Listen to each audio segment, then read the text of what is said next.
Let's talk cultural inclusion in volunteering. Topic: cultural inclusion. Have you experienced bias or prejudice against you in Tasmania? Unfortunately, yes. That's kind of, I would say, more or less a daily occurrence. It does sound surprising because, 2023 people should have changed, but it's not the reality of things. Simple things as, walking into a supermarket, the looks that people give you, or you have somebody constantly following you as if you're going to take something or, do something. It does make things a little harder and, you're always thinking in your mind, okay, I have to act this way, I need to do this. An example is like my little brother. He knows when he gets into an elevator, he needs to act a certain way, keep a distance, just not to give people that idea that he's intimidating or anything like that.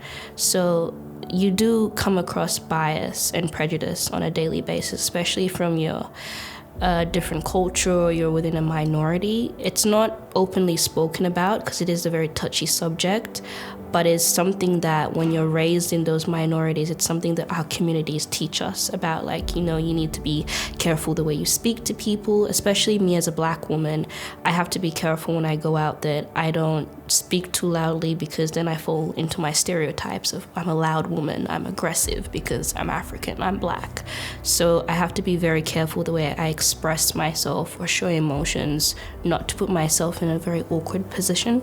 I've been in Australia for nearly 7 years, and to be honest, it has been a really good experience. The people have been really welcoming and acceptable.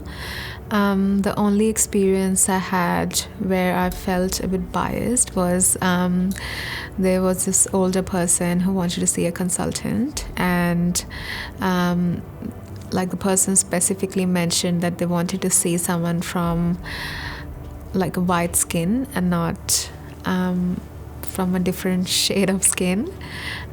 So that felt a bit disheartening to me, and I didn't felt too motivated to serve that person as well. Discrimination can happen, but once they get to know you or get to know your culture, it can be eliminated.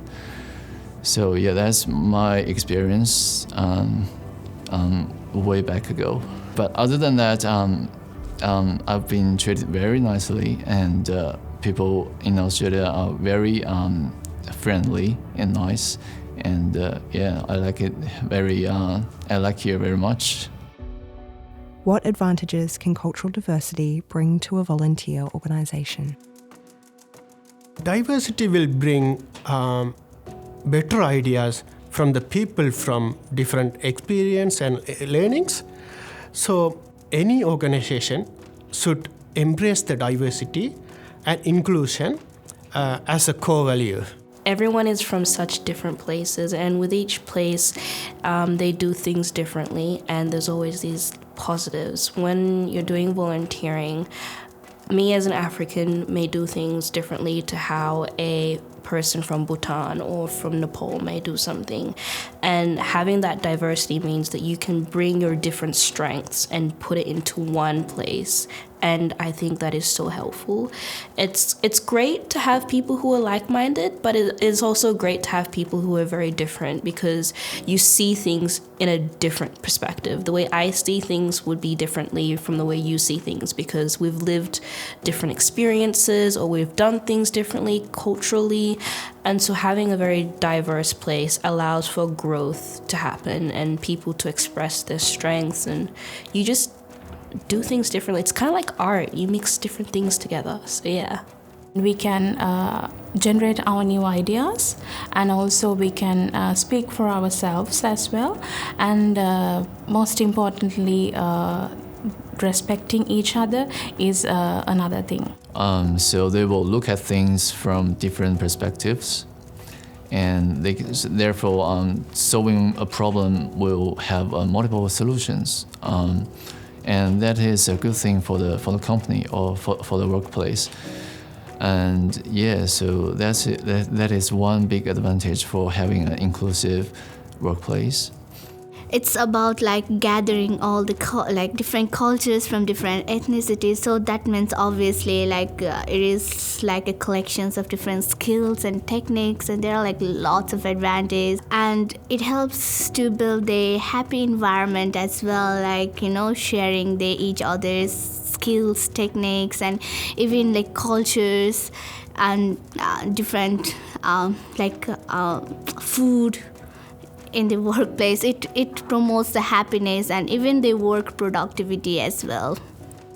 I think once the organization bring in different culture, apart from the enlarge their perspective and the creativity, and they can attract more people to come in from different culture and make the teams bigger and stronger, and finally they can enlarge or expand their service group and serve more and more different type of the people as well.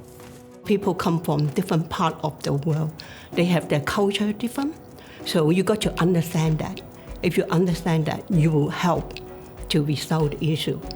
By doing the diversity, we understand that because something happened, we look into it and find out. And after that, we all got benefit because we will know that and how we overcome this issue. Having cultural diversity in organization brings a lot of vibrance, because diversity is vibrance. People who are coming from different backgrounds will bring a lot of knowledge, a lot of experience, a lot of color to your organizations. We cannot learn everything. We have limited time in this world. We have limited capability to, pursue anything. So having different people bring, again, you learn. And if you have that thirst of knowledge, you have that thirst of growing. Having many people, that means you learn from every culture, every background. So that's what diversity brings to you: knowledge, learning, colors.